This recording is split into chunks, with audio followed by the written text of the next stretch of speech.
Director Bobby కొత్త ప్రయోగం చేశారు. జనరల్గా బాలకృష్ణ సినిమా ట్రైలర్ అంటే డైలాగులతో హోరెత్తిపోద్ది. రీసెంట్ టైమ్స్లో వచ్చిన అన్ని బాలకృష్ణ సినిమాల ట్రైలర్ కట్స్కి అదే ప్యాటర్న్. జలుబు తలనొప్పి ఒళ్ళు నొప్పుల నుంచి తక్షణ ఉపశమనం శాస్త్రీ జలుబు తలనొప్పి ఒళ్ళు నొప్పుల నుండి తక్షణ ఉపశమనం శాస్త్రీ బామ్ ఇప్పుడు ₹5 ప్యాక్ లో కూడా. కానీ దాన్ని బాబీ చేంజ్ చేశారు. ఓవరాల్గా డాకు మహారాజ్ కథ ఏంటో ట్రైలర్లోనే చెప్పేశారు కొల్లి బాబీ. ప్రజలను బానిసలుగా మార్చుకుని పీడించుకు తినే రాబందుల పాలిట డాకుగా, ఆగడాలకు బలైపోతున్న అమాయక ప్రజలను కంటికి రెప్పలా కాపాడుకునే మహారాజుగా, మొత్తంగా డాకు మహారాజుగా బాలకృష్ణను ఇంట్రడ్యూస్ చేశారు బాబీ. 3 వేర్వేరు గెటప్స్లో 3 వేరియేషన్స్లో బాలకృష్ణ కనిపిస్తున్నారు. డాకు మహారాజ్, సీతారాం, నానాజీ పేర్లతో ఆయన క్యారెక్టర్లను చూపించారు. మరి బాలయ్య ట్రిపుల్ యాక్షన్ చేశారా లేదా స్క్రీన్ ప్లే ప్రకారం క్యారెక్టర్ వేరియేషన్స్ని చూపించారా చూడాలి. బాబీ డియోల్, రవికిషన్ విలనీ కనిపించింది ట్రైలర్లో.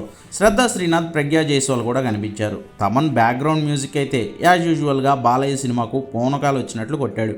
ట్రైలర్ చివరిలో మాత్రమే నీ పేరేంటి అసలు అని అడిగితే మైకేల్ జాక్సన్ అని చెప్పారు బాలకృష్ణ. అదొక్కటే ట్రైలర్లో బాలయ్య నుంచి వచ్చిన మాట. కథేంటో చెప్పేసి హైప్ తగ్గించి డైలాగులన్నీ హాల్లోనే మోగించాలని బాబీ ఫిక్స్ అయ్యారో ఏమో. మొత్తంగా ఈ సినిమా సంక్రాంతి కానుగ్గా జనవరి 12న ప్రపంచవ్యాప్తంగా విడుదలై సందడి చేయనుంది డాకు మహారాజ్.